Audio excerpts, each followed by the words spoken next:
When you use Windows 7 for the first time, you're going to notice several changes and improvements to the Windows desktop. Hi, I'm Andy Sweet, a writer on the Windows team, and for the next 5 minutes, you're going to get a guided tour to some of the biggest changes, including an improved taskbar, jump lists, which are a new way to get to the files that you use most often, and some tricks for arranging all of those open windows on your desktop. Let's start with the taskbar. You'll see that the taskbar buttons are larger now, so the text is turned off for a cleaner look.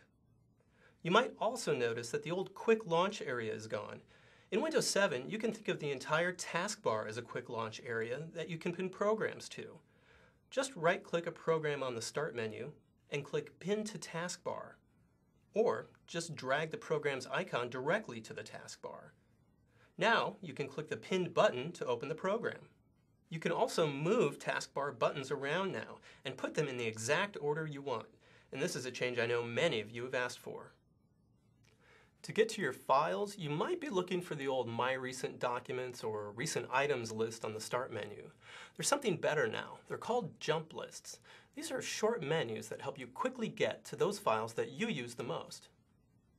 Remember how My Recent Documents in Windows XP showed a jumble of different types of files? Well, jump lists also show you recent files, but now they're organized by program. Just right-click the program's button on the taskbar and then click the file you want to open. You can also open another window for the program, say to open a second WordPad file. Just click the program's name. And when you're done with that program, you can click Close All Windows. You'll find jump lists over here on the Start menu too, for the programs that you've pinned up here at the top, and for programs you've used recently. And know that jump lists aren't just for files either. You can also open folders from the Windows Explorer button, and even go to websites from your web browser button. But maybe the best thing about jump lists is that you can pin your favorite items to them. To pin this to-do list that I update every day, I'll open the jump list for the program, point to the file under Recent, and then click the push pin. Now it's pinned to the top, where I can get to it easily. You can change the order of your pinned items and easily unpin an item. Just click the push pin. And don't worry, you didn't delete it, you just removed it from the list. You can right-click a recent item to remove it from the list as well. Now, you've seen how jump lists are an easy way to open your files. Another improvement lets you take quick peeks at those open files. This can help you find the ones you're looking for more easily, especially when you have many files open at once. So take a look here. I don't even remember all of the files I have open, but I can point to a program on the taskbar, and now I see previews of all of the files I have open for that program. If you want a closer look, point to one of the previews and you'll get a quick peek at the file, even if it's buried under other windows. And you can click the preview to bring the window to the front.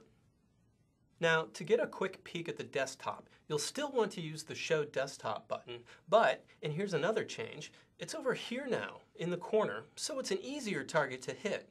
You don't have to aim right next to the Start button. Just point your mouse all the way to the corner. And did you notice that? There's no need to click anymore. Move your mouse away, and the files reappear. You can still click the button too, just like in Windows XP, to minimize the open files. Now, these little things here on my desktop are gadgets. They're a fun way to get information, like weather updates or news headlines. Windows Vista users will notice that there's no sidebar any longer. Now you can put gadgets anywhere, but they're not on by default. Right-click the desktop, click Gadgets, and then drag them anywhere you like. You can click here to find more free gadgets on the Windows website. The taskbar and jump lists are among the most noticeable changes, but I want to show you some less obvious improvements. They're kind of fun and, as you'll see, useful ways to arrange the open files and folders on your desktop. When you drag open windows to the edge of the desktop, you'll notice something that's a bit surprising at first. They now snap into place. Try dragging a window to one side or the other. As soon as your mouse cursor touches the side of the desktop, the window snaps to half screen. Drag it again, and it goes back to its previous size. This is great for comparing two files side by side. or for moving files between two folders. You can snap long documents or email messages vertically to make them easier to read. Just resize the window towards the top or towards the bottom of the desktop. And you can maximize windows completely by dragging them to the top of the desktop. When you have too many open windows on your desktop, try this to focus on a single window.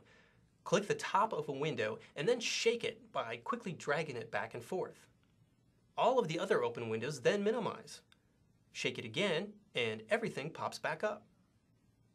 If you want to learn more, check out the guide for this video. It contains a lot of additional information, including step-by-step instructions, so you can explore Windows 7 on your own.